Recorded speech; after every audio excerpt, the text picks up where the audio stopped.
Hey folks, how are you today? It's AJ. We're going to be doing a cartridge clean. So this is how to do a cartridge clean for a Pentair Clean and Clear 420. Part number is 160301. And we're going to show you how to take this thing apart. First thing you're going to need to do, I'll show you how to do that, is you always put the system in service mode and turn off the breaker on the pump. You don't want this pump working or starting up while you're doing this here at all. All right, first thing we're going to do is we're going to bleed the air out of the system.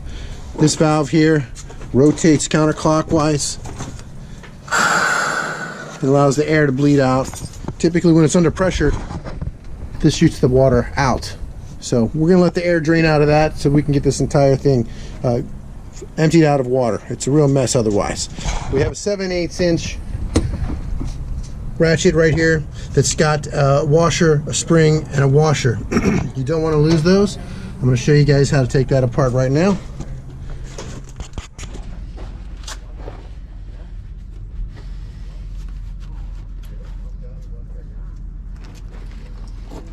I tend to like to wear gloves so that I don't mess up my hands. Alright, so I've got an impact wrench, 7/8 bit. I don't always use a regular ratchet, which actually looks like we're going to have to do on this one. We'll put it back in a different place so that that's not going to be a problem in the future.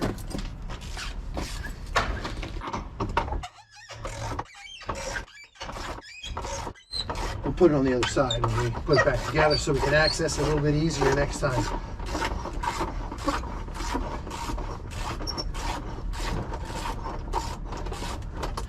Once we get that loose, we can thread this out the rest of the way. Now, don't forget this this bolt and these washers, the way that it goes, in the order that it goes in. You have two different size washers.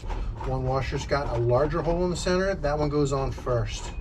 Then you have a spring, and then you have another washer. So this thing threads all the way off of this nut, this bolt. And it's a lot. So having an impact wrench saves a little bit of time doing this by hand like so. Okay. All right, so washers, if you look at it, you got the bigger washer that goes on this bolt first. Then you have the spring, and then you have a smaller washer which goes on there. So this is the order of stuff. We'll show you how to do this again. I put this somewhere close by so you don't lose it. You don't want to lose this stuff. So once you have that part taken apart, I'll use a flathead screwdriver and then kind of separate this out just a little bit. Just a little bit of a twist on it, just like that, to separate it out. It may still be connected in the back. You can just push it off, grab the whole band clamp together, and set it aside. Then we pull the whole top up. Now this has already been loosened up. You can close this back down. It should freely come off. Don't support it too much by the top. Grab it from this bottom as fast as you can. So let me show you the inside of this filter. These are Cartridge Elements. This is your manifold on the top.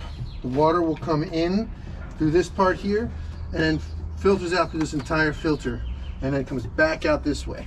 So here's what you do. You can remove this top part here.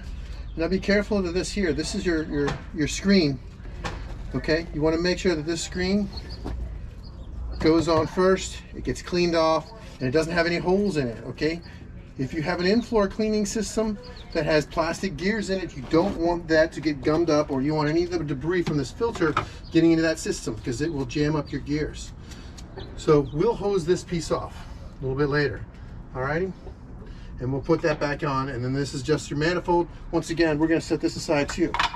Each one of these here comes out just like so. It doesn't matter top or bottom, they're exactly the same. We're going to take this out. We're going to take them all out one at a time.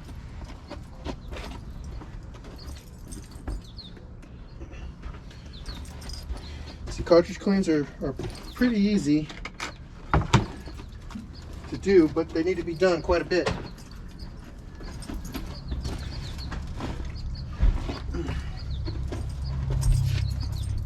Another thing I want you guys to be paying close attention to is this O-ring here, right? This is the O-ring that keeps it from leaking. You can leave it on for now. We're going to eventually take this O-ring off. We're going to wipe it down, and we're going to put lube on this O-ring so that when we put the system back together, it doesn't leak, all right? One other thing that you need to know about these systems here is there's a drain plug on the front of this particular system. This cartridge filter, the quad DEs, the regular DE filters are on the back. So what we're going to do is we're going to unplug this and drain all the water out. You can see inside of here, there's a lot of other debris and stuff like that. We need to get that debris out of here because we don't want that debris going back into the system. And here in Arizona, this filter needs to be cleaned out about once every 3 months. And so here's that filter plug. That's right there. And it has an end on it that you could put a wrench on it, or a pair of channel locks to loosen it. Remember, when you're tightening upside down, it's still righty-tighty, lefty-loosey, but make sure that you are tightening it the right way. Don't over-tighten it ever, okay? That's it. And it'll drain out, and then we're going to hose the inside of this out, all the dirt, debris. Let's see.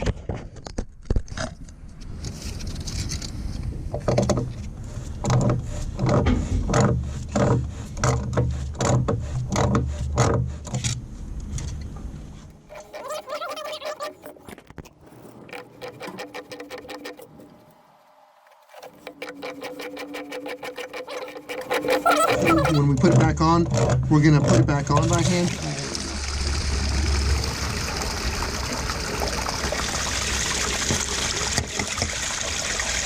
Now be aware, there's an O-ring on here too. A little yellow O-ring. Make sure that that's in good condition. Alright, you don't want to over tighten it because that's what gets damaged. Alright, and then we're going to hose the inside of this out here. I've got this kind of hose head works the best because you can adjust it. It doesn't have to be a super fine point. And then I also have a separate valve to close it off. So we're just going to hose all of the sand out that bottom hole down there. Alright, you don't want any debris in these pipes. Like that. Look at the screen, make sure there's no holes. Make sure there's no holes or anything like that in the screen. We'll put this back on here for now. Okay. What this does is that the air gets trapped in the system, gets forced through this screen down into the system and out, so that this whole filter can fill up with water and do a good job filtering instead of just filtering partially if it's only half full. Now we're going to take this out and we're going to clean these down. I'll show you how to hose these things down. You can do them many different ways, but we want to get them cleaned up as best we can. So here's how I set the filters up. And I'll put this camera out here so you can watch it. I don't ever recommend using a clarifier in a pool that has cartridge filters or DE filters, because it will basically gum up these filters and then you won't be able to get water to pass through, and then it becomes a real problem.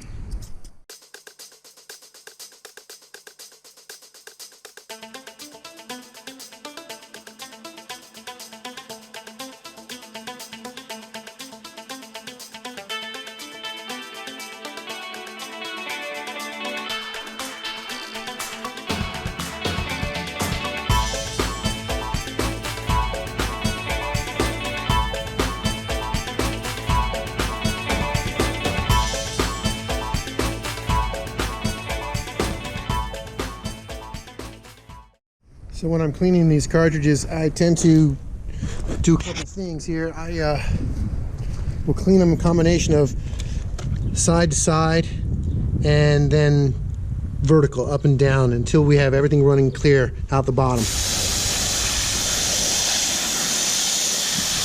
The bottom is pretty much where all the dirt will sit. So you make sure you get the bottoms really good, okay? Because this is where a lot of your dirt's going to sit.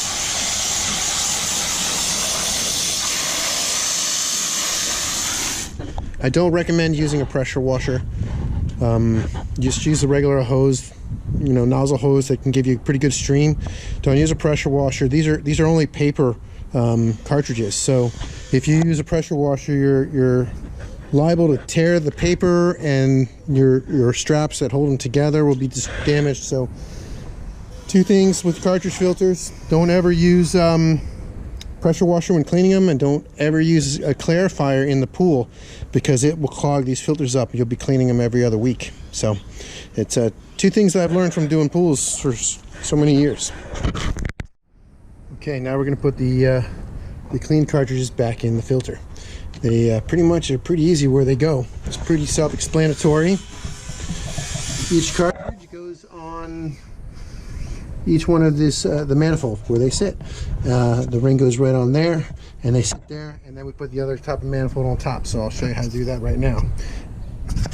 Okay, the other thing we're going to do before we put these cartridges in, it might be easier to take this O-ring off. And what we're going to do is we're going to wipe off the ring, because a lot of times you get sand and dust built up along this ring here. And we wipe all this down all the way around it, make sure it's completely cleaned off. And then what we're going to do is we're going to put some magic lube or pool lubricant, which is a PFTE lubricant, around the O-ring. And I'll show you how to do that. And then we'll put the O-ring on, and once it's been cleaned off. We're also going to wipe the inside of this as well. Be careful not to break the gauge on the top, because you don't want to have to replace that. This is pretty clean here. Alrighty, so here's how I lubricate the O-ring. Basically, you get a little bit of the PFTE lubricant on your fingers and your hands, and you just pull it all the way across the O-ring, and then do the opposite direction. Make sure you get it. And I do it with my hands, not a glove. I can feel the actual O-ring and make sure that it's completely covered and that there's no sand or anything on there. I'll put a link in the description below for Amazon where you can order this. I like this kind because it's got a screw-on cap. Some of the flip-on caps tend to break off and then it leaks everywhere. And this stuff is really slippery and no fun to clean up. So, all right, we'll put this on here. Far side first. And that sits. All right, so that's nice and lubricated, so that's going to make this top sit nice and smooth over top of this, and it's going to keep it from leaking. Now make sure that you have cleaned off the screen at the top. The screen goes on first. You don't want to put the screen on second after the manifold, okay? So don't forget that. Also, we're going to wipe off this drain cover. We're going to lube this up just a little bit, probably just with whatever's on my finger here, maybe a little dab more, and that's just to keep this a little bit sealed. The proper way to do it is to pull the O-ring off and to lubricate it completely on both sides. I apologize for all the noise in the background. We had some people doing some work on a deck that I wasn't aware was going to be here today. All right, so let's thread this thing back in. Now remember, when you thread this thing back in, don't cross thread it. It should thread pretty easy, and a lot of turns actually. And once you get it to the point where it's tight, pretty close to tight, then you can use your channel locks or a wrench and tighten it up. You don't want to over tighten this ever, okay? But you do want it to seat so that it doesn't leak.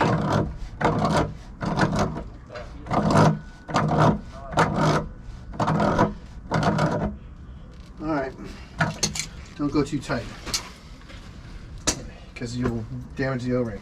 Alright, so I'm going to put the cartridges in here now. We're going to put them in 1, 2, 3, 4 pretty fast, and then we're going to put the manifold on top, and then I'll show you how to button the thing back up.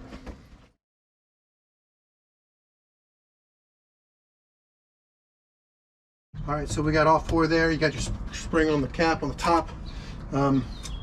Wipe down the manifold for the top. Don't lose the spring. The spring keeps these cartridges compressed so that nothing slips in, you know. And then this goes over top of the center spring. You can rotate it and then set this in just like that. And that's that. That's your cartridge clean. Now let's put this thing back together. Okay, here's the top. You hold it with your left hand and carefully with the base part of this too. Now, one thing you want to notice when you put this on, you just drop it over top, but be aware of which direction this is open and which is pointing, because when you leak this out and bleed it off, to bleed air and water out, it'll spray. So I'm going to rotate this so it's kind of pouring it towards the back, off to the side. Okay, so that's that. This should sit pretty snug. There should be no space around here, all the way around. And then we'll show you how to put the band clamp on it, okay? You remember how we had it before where we couldn't access it with the impact wrench to make life easier? Have the nut and washer close by, okay? And the spring so that you can do this. So band clamp goes on basically like so, all right? You can rotate it around. Put this guy, it isn't easy. I'm gonna do it from a place where you can't really see me do it. Then you thread the screw into this metal piece here, okay? Now, small washer first. You gotta hold this with your right hand or have somebody else hold it for you. And spring. Then you have the big washer on the brass nut, and you thread that brass nut onto the bolt. And then twist it so that the band clamp doesn't come off, all right? And once you get the band clamp on, but kind of loose, you can kind of loosen it up and then rotate it a little bit to where you want to do it. Now here's the key to putting one of these things on, okay? All right, 7/8 inch socket. We're gonna tighten this up just about that point there, okay? It's not all the way tight yet, but we're gonna take a pair of channel locks or screwdriver or a wrench, and we're gonna tap around the back, starting on the back side. We're gonna tap it all the way around, okay? And what that's going to do is it's gonna pull it tight all the way around. Okay, then we're gonna tighten it up again. You don't want to over tighten this. You don't want to bend this bolt. If you bend this nut and this bolt, you've tightened it too much. So it may be better just to use a pair of regular ratchets. Feel how tight. So I'm going to torque it down with a ratchet so I know that it's not too tight. All right. And it's still, that's the wrong way. So we'll tighten it up. It's still not tight, so it'll start to squeak when it gets tight. Now honestly, you don't need to go much more than that. Tap it around on each section of the band clamp, and then make sure, because it'll get tight. That's how you tighten it. All right, you don't tighten it here. You tighten it around, and then you just snug this up. And that's that. All right, once you hear it squeak, you should be good. And I didn't bend that bolt, okay? All right, now we're going to turn the pump on. We're going to check for leaks. And then I think that should be everything that we need to do here. All right, so here comes the pool pump. It's turning on. There's two ways you can do this. You can open up the air immediately, but the problem is if you do that and bleed off the air, any water dribbling down will hide any possible leaks that you might have. So you've got to be pretty good at bleeding off the air and checking for leaks first. Maybe I'll just do about halfway.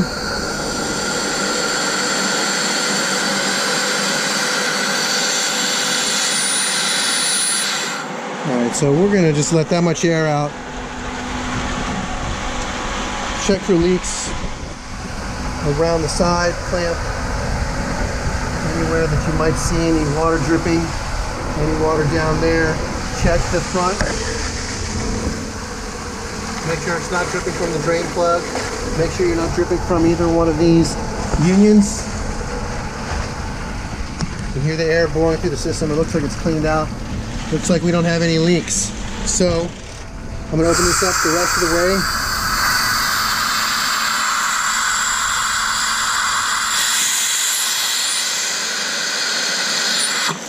And bleed off the air. Alright, and then what we'll do is we're going to set our filter clean, but I think it's still in prime mode. No, it's in cleaning mode. So we'll set this to where the start cleaning pressure is based on regular run for the pool pump. And then so when it gets up, you know when to clean it. I typically will clean these by time, not so much by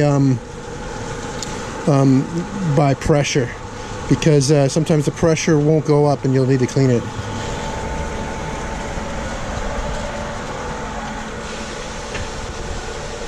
And that pool should start looking a lot better next day or so. So now you guys know how to do a cartridge clean on the Pentair cartridge filter.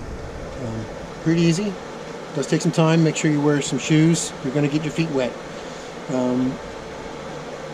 Be as careful as you can. If you have any questions, I'll try and post different videos for different kinds of solutions for different things, but pretty easy. Have a good day.